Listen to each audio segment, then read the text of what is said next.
Welcome back to our Oscar institute. இன்றைக்கி நம்மளுக்கு question செக்ஷனில் மருந்து சொல் இடம்பெற்ற நூல் அப்படின்னு சொல்லி கேட்டிருக்காங்க. இதுவும் நம்மளுக்கு 6வது புத்தகத்தில் இருக்கக்கூடிய ஒரு விஷயம்தான். இது எங்கே இருக்குது? மருந்துன்ற சொல் எங்கே?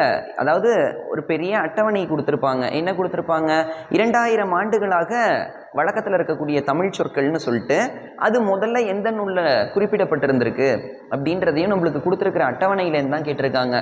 மருந்துன்ற சொல் எங்கே இடம்பெற்றிருக்கு? இதுக்கு நம்மளோட அகாடமி வீடியோ ஒன்றில் ஷார்ட்கட்டுமே தெளிவாக போட்டிருக்கோம். கிட்டத்தட்ட ஒரு 10 நிமிஷத்துக்கு மேலே வரக்கூடிய அந்த வீடியோவில் போட்டிருக்கோம். மருந்துன்ற சொல் அகநானூரில் இருக்குது. சரியா? இதுக்கு கூட ஒரு ஷார்ட்கட் இருக்கும். என்னது? கோடை காலத்தில் மருந்தை அகத்துக்கு சாப்பிடணும் அப்படின்னு சொல்லி நம்ம சொல்லியிருப்போம். நீங்கள் அந்த வீடியோவை பார்க்கலன்னா தயவு செய்து போய் பாருங்கள். தேங்க்யூ.